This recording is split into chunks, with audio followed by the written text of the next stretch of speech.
Hi everyone, this is Pam from Library Help Support. This screencast is a general overview of the web client for staff. Now the web client is the tool that's used for receiving incoming chats from guests. I'll start by signing in. After I log in, the first thing that I get is this queue selection dialog box. It shows all the queues that I have permissions to staff. I can opt myself into and out of staffing these queues so that I can pick which ones I should be staffing right now. It could be that I'm only supposed to staff certain queues on certain schedules or shifts. I can also go ahead and set an auto logout trigger here using either a duration for how long I want to stay signed in right now, or a time to log me out using my computer's clock. This prevents me from leaving the chat service falsely online if I forget to change my status or log out. If I'm still signed in when the auto logout trigger happens, I'll have about a minute to add more time if I need to go ahead and stay signed in, but otherwise it'll log me out. So now that I'm signed in, here's the basic lay of the land. This main empty area here is where my incoming chats will appear, and we'll get to that in detail soon. This black left menu sidebar provides navigation across the different areas of the web client, including things like prior chat histories, canned message management, profile browsing, and my personal web client preferences. The menu icon that's in white indicates your current location in the web client. So right now I'm in the chats area, and then log out is there at the very bottom of the list. This guests and contacts area contains my personal contacts and lets me get back to the queue selections if needed. So I can change those queue selections without logging out and logging back in. This also lists the queues that I'm staffing currently, and I can hover over the dot next to the queue to get basic information on it, such as who else is staffing and how many chats are active. I can click on any of my colleagues here in the contacts group to have a quick private conversation between just the two of us. And if I'm a member of a group conference room, it will show up along the bottom here. I can resize this conference room higher or lower to control how much real estate it's taking up at any time.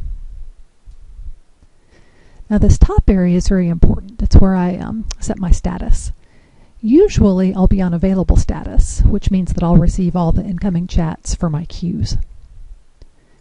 Busy status lets me keep working on any active chats that I already have going, and it prevents me receiving any brand new ones on my queues. So that's very handy status for when I truly have all the chats I can handle, or when I know I need to leave soon and I want to focus on wrapping up my active conversations and prevent getting involved in anything brand new. There is also away status, and that's a good one for actually leaving the computer for a period of time, such as for a break or a meeting.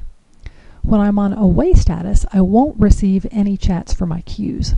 And if I have any open chats and the guest sends a new message, they're going to get rerouted to the other operators that are currently staffing that queue.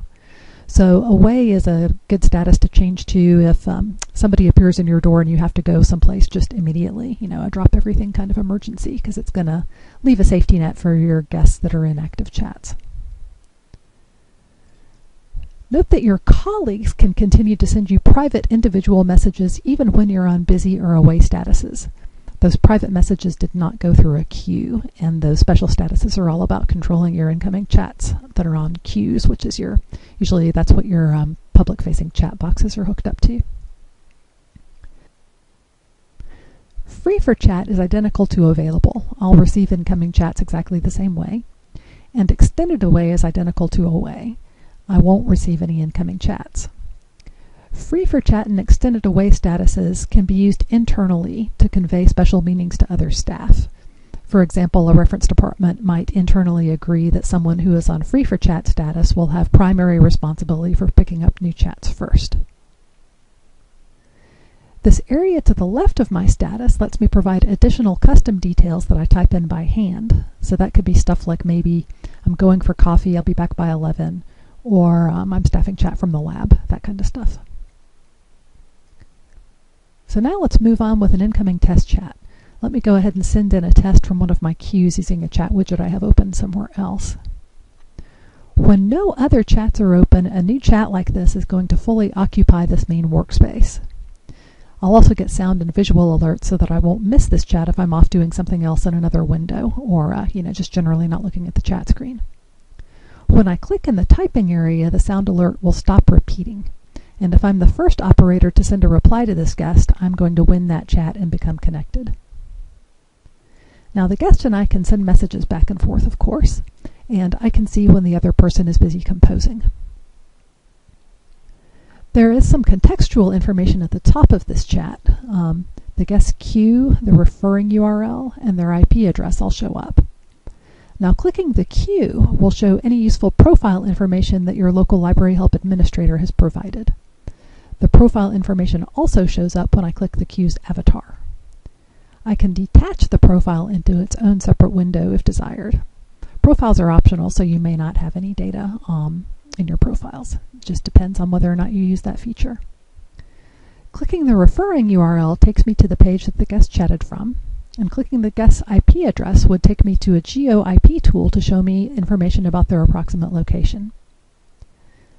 I also have a lot of tools here along the bottom, just above the typing area.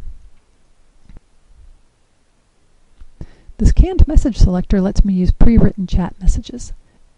These can be shared canned messages set up by my local administrator, or they can be messages I set up for my own use. Personal canned messages are set up over in the canned messages area. Now I can also use canned messages without touching the mouse, since I have type-ahead matching enabled over in my preferences. With the type-ahead matching, I can use my Tab, Arrow, and Enter keys on my keyboard to select and send the messages once I've matched at least 3 letters at the start of the word. I can insert emoji to send little smileys and other graphics to my guests. I can transfer this chat to another user or to another queue. So only available status users and queues are going to show up for transfer. So it's not going to allow you to transfer a chat to somebody that's not on available status. I can send the guest a file that's saved on my computer. I can email the chat transcript to any email address that I enter by hand. So usually, in practical terms, this will be my own email address. The guest typically won't ask you to do this for them, since they have their own email transcript option in their chat box. I can also tag this chat for follow-up. Tag for follow-up sends this transcript and any optional notes to a predetermined follow-up address set for this particular chat queue. This predetermined tag for follow-up email address is set on the queue by your local Library Help administrator, and it could be a destination that's like a general email reference account that you use. Maybe it's some kind of internal ticketing system that you already have in place. Could be our simple integrated 3mail tool here in the web client, or it could just be an email address for someone responsible for that chat queue. The key is that you don't have to know what email address to provide. You just click tag for follow-up and it goes to the predetermined place. And finally, we have block, which lets me block a problematic guest for 24 hours. Now during the chat, it's pretty normal for the guest to sometimes move around, especially if they're using a mobile device or an embedded chat box. When this happens, you'll see a system message that they left the conversation, and their chat will change to a more contrasty kind of gray background look. But don't worry, you can still send messages to that guest, and when they return to the chat box, their window is going to brighten up for you again, and they're going to receive your prior messages. So when a guest seems to leave unexpectedly during an active chat, don't worry, they're probably going to be back, and you can continue to send them messages while they're gone. Now when I feel like the chat is over, I can close it using this X here in the corner. If the guest says something else after I've closed it, that's going to kick off a brand new chat, and it's going to be offered to everyone who is available on the queue again, not just to me. But if I'm still available, I'm going to see the guest prior transcript in the window, and so I'll still have all of that history available if I would like to reclaim the chat. These other two options here, the star and the minimize, are useful when you have more than one chat going on, so stay tuned for more on those shortly. Before we move ahead into handling multiple chats, remember that all of this happens on chats I'm handling because I responded to the guest first. Just in case it's useful, here is a screenshot of what it looks like when someone else wins the chat by answering first.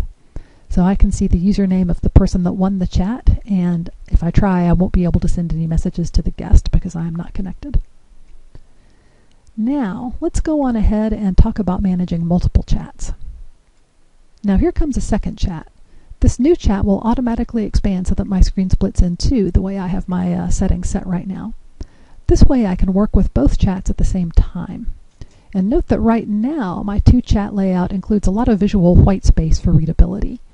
We call this the chat bubbles view because of the little speech bubbles that are around each line here. If a third chat comes in, my layout automatically shifts to a much more compact view that's useful for keeping an eye on numerous chats at the same time. If you're a fan of this compact view and you want to have it all the time, even when you only have one or two chats, you can set that up over in your preferences by turning the Show Chat Bubbles option off.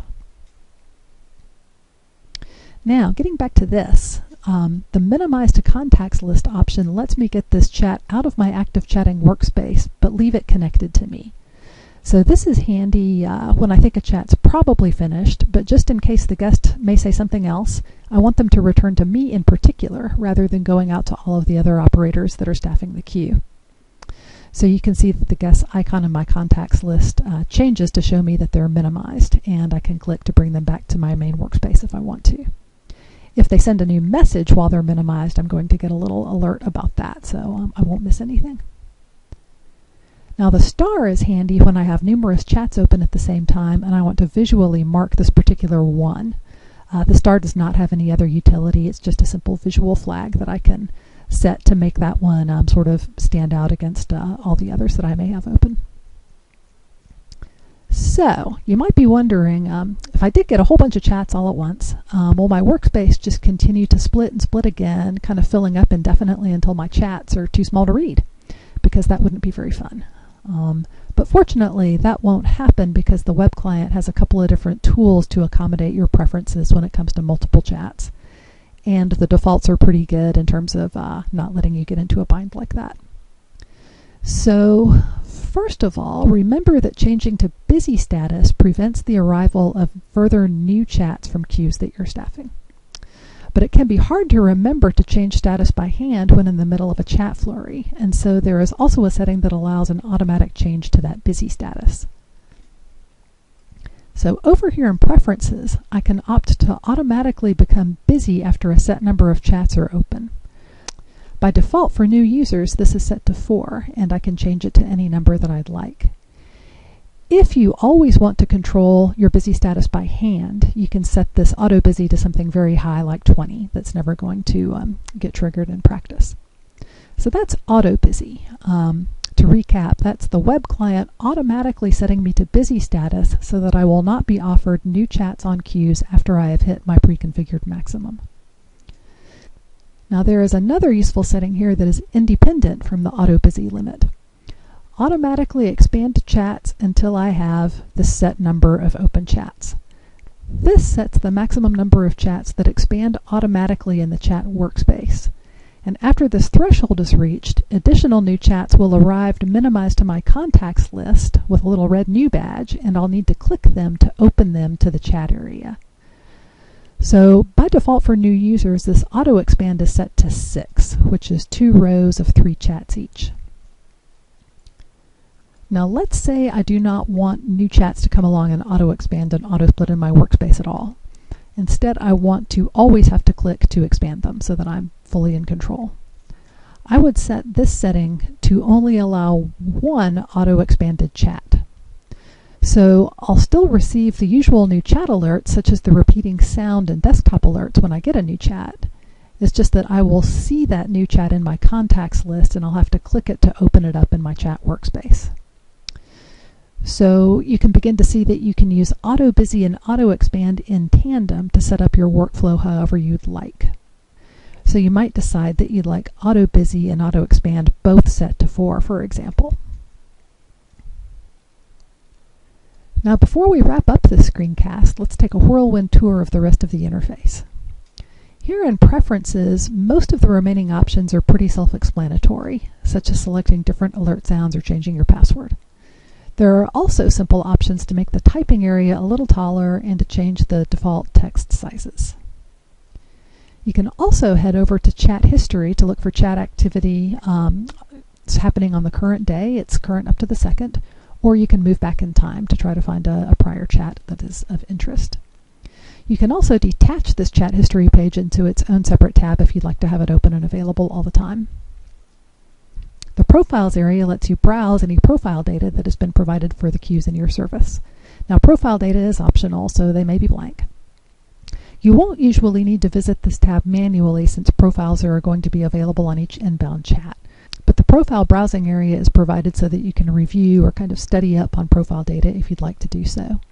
This one can also be detached into its own separate tab for ready access.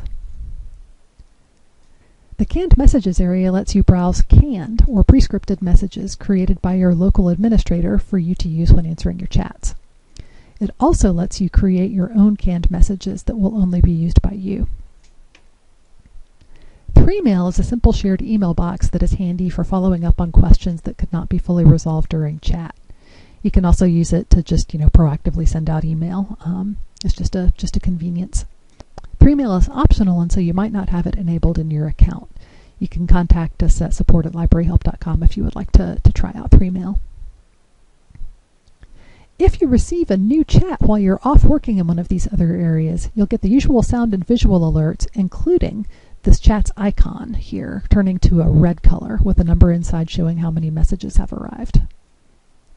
I think that's about it. Thanks so much for listening. Signing off for now.